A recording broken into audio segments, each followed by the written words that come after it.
యెహోవా మోషేకు ఆజ్ఞాపించినట్లు పరిశుద్ధ స్థలములో అహరోను చేయు సేవ నిమిత్తము నీలధూమ్ర రక్తవర్ణము గల సేవా వస్త్రములను అనగా ప్రతిష్ఠిత వస్త్రములను కుట్టిరి. మరియు అతడు బంగారుతోనూ నీలధూమ్ర రక్తవర్ణము గల నూలుతోనూ పేనిన సన్ననారతోనూ ఏఫోదును చేసెను.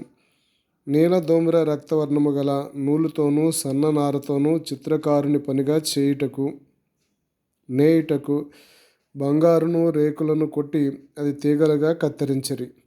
దానికి కూర్చు భుజఖండములను చేసిరి. దాని రెండు అంచుల యందు అవి కూర్చబడెను. దాని మీద నున్న దాని విచిత్రమైన దట్టి ఏకాండమై దానితో సమానమైన పని కలిగి బంగారుతోనూ నీలధూమ్ర రక్తవర్ణము గల పేనిన సన్ననారతోనూ చేయబడెను. అట్లు యెహోవా మోషేకు ఆజ్ఞాపించెను. మరియు బంగారు జవలలో పొదిగిన లేతపచ్చలను సిద్ధపరచిరి.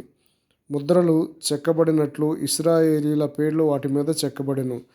అవి ఇశ్రాయేలీలకు జ్ఞాపకార్థమైన రత్నములగునట్లు ఏఫోదు భుజముల మీద వాటిని ఉంచెను.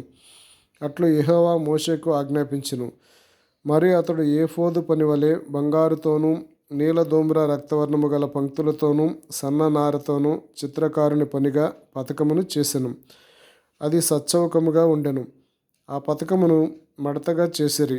అది మడవబడినదై జానుడు పొడుగు జానుడు వెడల్పు గలది.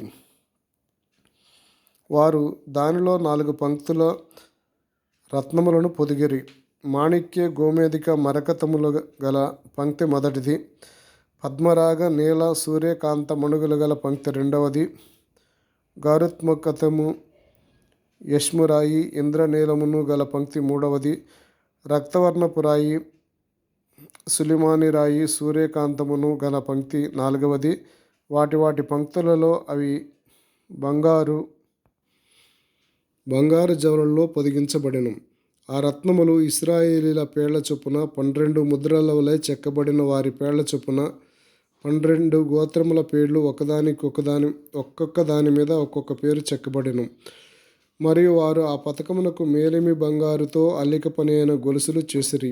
వారు 2 బంగారు జవలు 2 బంగారు ఉంగరములు చేసి ఆ 2 ఉంగరములను పతకపు 2 కొనలను ఉంచి అల్లబడిన ఆ 2 బంగారు గొలుసులను పతకపు కొనలనున్న 2 ఉంగరములు వేసి అల్లబడిన ఆ 2 గొలుసుల కొనలను ఆ 2 జవలకు తగిలించి ఏఫోదు భుజఖండముల మీద దాని ఎదుట ఉంచిరి.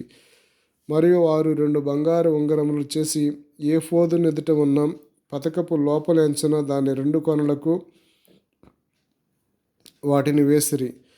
మరియు 2 బంగారు ఉంగరములు చేసి ఏఫోదు విచిత్రమైన నడికట్టునకు పైగా దాని 2వ కూర్పునొద్ద దాని ఎదుటి ప్రక్కనున్న ఏఫోదు 2 భుజఖండములకు దిగువను వాటిని వేసిరి. ఆ పతకము ఏఫోదు విచిత్రమైన దట్టికి పైగా ఉండునట్లు అది ఏఫోదు నుండి విడిపోకుండానట్లు ఆ పతకమును దాని ఉంగరములను ఏఫోదు ఉంగరములను నీలి సూత్రముతో కట్టిరి. అట్లు యెహోవా మోషేకు ఆజ్ఞాపించెను. మరియు అతడు ఏఫోదు చొక్కాయి కేవలము నీలి నూలుతో అల్లిక పనిగా చేసెను. ఆ చొక్కాయి మధ్యనున్న రంధ్రము కవచరంధ్రము వలె ఉండెను. అది చినగకుండునట్లు దాని రంధ్రమునకు చుట్టూ ఒక గోటు ఉండెను. మరియు వారు చొక్కాయి అంచుల మీద నీలధూమ్ర రక్తవర్ణము గల పేనిన నూలుతో దానిమ్మ పండ్లను చేసిరి. మరియు వారు మేలిమి బంగారుతో గంటలు చేసి ఆ దానిమ్మ పండ్ల మధ్యను అనగా ఆ చొక్కాయి అంచుల మీద చుట్టూ ఉన్న దానిమ్మ పండ్ల మధ్యను ఆ గంటలను పెట్టిరి. యెహోవా మోషేకు ఆజ్ఞాపించినట్లు సేవ చేయుటకు ఒక్కొక్క గంటను ఒక్కొక్క దానిమ్మ పండును ఆ చొక్కాయి అంచుల మీద చుట్టూ ఉంచిరి. మరియు యెహోవా మోషేకు ఆజ్ఞాపించినట్లు వారు అహరోనుకును అతని కుమారులకును నేత పని అయిన సన్ననార చొక్కాయిలను సన్ననార పొగను అందమైన సన్ననార కుళ్ళాయిలను పేనిన సన్ననార లాగులను నీలధూమ్ర రక్తవర్ణము గల పేనిన సన్ననారతో బూటా పని అయిన నడికట్టును చేసిరి.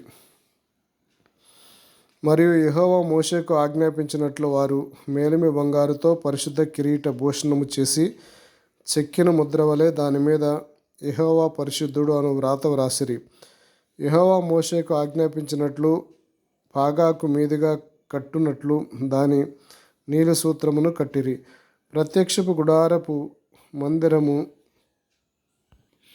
మందిరము యొక్క పని యావత్తును సంపూర్తి చేయబడెను. యెహోవా మోషేకు ఆజ్ఞాపించిన ప్రకారముగానే ఇశ్రాయేలీయులు చేసిరి.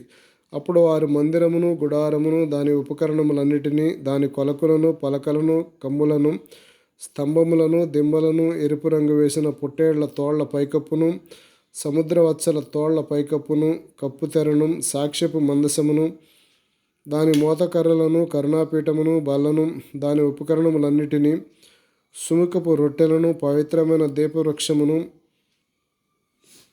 సవరించు దాని ప్రదీపములను అనగా దాని ప్రదీప వరుసను, దాని ఉపకరణములన్నిటినీ, దీపము కొరకు తైలమును, బంగారు వేదికను, అభిషేక తైలమును, పరిమళ ధూప ద్రవ్యములను, శారాద్వారమునకు తెరను, ఇత్తడి బలిపీఠమును, దాని కుండు ఇత్తడి జల్లెడను, దాని మోతకర్రలను, దాని ఉపకరణములన్నిటినీ, గంగాళమును, దాని పీటను, ఆవరణపు తెరలను, దాని స్తంభములను, దాని దిమ్మలను, ఆవరణ ద్వారమునకు తెరను, దాని త్రాళ్లను, దాని మేకులను, ప్రత్యక్షపు గుడారములో మందిర సేవ కొరకైన ఉపకరణములన్నిటినీ, పరిశుద్ధ స్థలములోని యాజక సేవార్థమైన వస్త్రములను అనగా యాజకుడైన అహరోనుకును పరిశుద్ధ వస్త్రములకును అతని కుమారులకును